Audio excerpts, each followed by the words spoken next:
This week on The Breakout. We're going international to Singapore first. And then to jolly old London. Why not? Hip hip.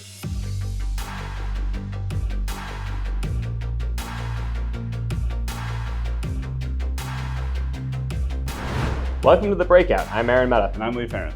Lee, we're going to have a bit of an international show this week. Let's do it. All right, so we're going to start with the Shangri-La Dialogue out in Singapore. It's kind of the premier gathering of defense experts, but also specifically defense leaders for the whole Pacific. Very senior officials are going there, and I've never been to this particular conference, but you have. What's it like there? Yeah, it's really interesting. I mean, it's at the Shangri-La Hotel, which is giant and massive, as you'd expect would be. And everyone's kind of crushed in together. There's not a lot of space to move, so you do run into a lot of people. Kind of anybody who's anyone in national security defense in the Pacific is there. And that includes not just Pacific nations, but people who have interest in Pacific. So for instance, the Friday night keynote was from French President Emmanuel Macron, basically making the case for France's presence in the region, as well as why what's going on with Ukraine matters to the Pacific. Right. He was essentially saying that, if there's a peace settlement in Ukraine that gives significant territory to Russia, that is going to harm Western credibility, not only in Europe, but halfway around the world in the Indo-Pacific when you're talking about China and Taiwan and whatnot. Yeah, and that's kind of a sense that you get from this event is everything is tied together. It's a fairly small world out there, and the Pacific matters, not just people in the Pacific, but outside of it. So one of the classic staples of this event is the U.S. Secretary of Defense giving a big speech. In this case, that's Secretary of Defense Pete Hegseth. And while his public comments in the past, particularly Europe, have been a lot of kind of butting heads with allies and partners, he was more conciliatory and more kind of reaching out in this speech than maybe you would see in Europe. Right. He was saying, that allies need to spend more on defense, which is the Trump administration line for every friend around the world. But it was more like, we want to work with you on this. We want to do this. And of course, he had sharp words for China, saying we won't be intimidated, we won't be pushed out of the Indo-Pacific. Interesting to see, the Chinese weren't too happy about that. Yeah, and they issued a statement the next day saying it was Cold War rhetoric. What's interesting is they had to issue a statement the next day because usually China sends its defense minister, and he also gets a speech, and there's kind of like back and forth that happens. They did not send that level of they just sent a delegation, but it was a lower level delegation. Hegseth noted that in his speech, saying, hey, we're here.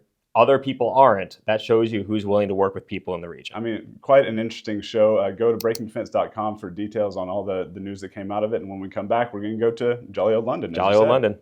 At Leonardo DRS, our agility helps bring the ability to dominate in any scenario, on any platform, helping our warfighters accomplish the mission and get home safely. Leonardo DRS, our agility, your advantage. So Lee, literally as we're filming this, we're starting to get new details out of the UK's Strategic Defence Review. Let's just call it the SDR. We'll call it the SDR.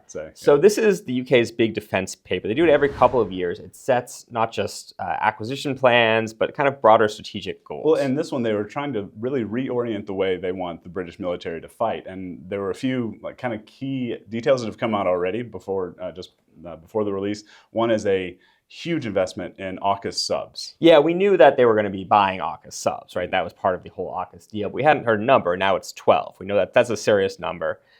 We know they're also going to be investing in, I think it's £2 billion to invest in 7,000 new long-range munitions, including developing, producing new kinds of weapons. And energetics for it, the whole thing. Drones is a big focus. That was one really interesting part, I thought, because the idea is they're going to make drones really the front line of warfighting in the future. And this comes right after reporting of the Ukrainian military operation to take out a lot of Russian military bases with drones. Kind of highlights the importance of drone warfare going forward. Yeah. What's interesting here is the question of funding. Right. And this is where, it's a very ambitious document from what we've seen. There are some reports that it might be even more ambitious. Potentially in the future, they might be looking to acquire greater numbers of U.S. nuclear weapons. That's all still to be sorted out.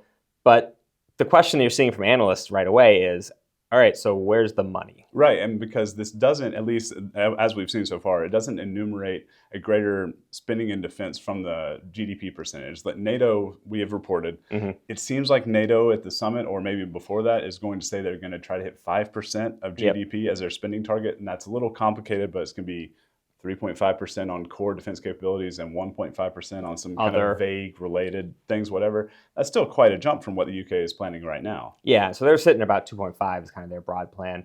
So can they do that and afford everything that's in here? Timelines are always a question. This is a guidance. It's not like this comes out and this is now the budget. The Parliament still has to negotiate and do its whole thing. So obviously there's going to be a lot of moving parts on that. I think what the key takeaway here is this is the UK putting a stake in the ground and saying, we view drones as a front line of our future, and we need to adjust how the military thinks and operates if we're going to be relevant for warfare in the future. And of course, we'll see how it all shakes out as it works its way through all the government bodies that need to approve these kinds of things and fund these kinds of things. We'll have the latest on breakingdefense.com. Go there for what's in the SDR now and as it goes ahead. And make sure to like and subscribe to get the Breakout delivered directly to you. And if you like podcasts, we're at your favorite platform. Search for Breaking Defense, the Breakout there. I'm Aaron Mehta. And I'm Lee Ferran. Thanks for watching.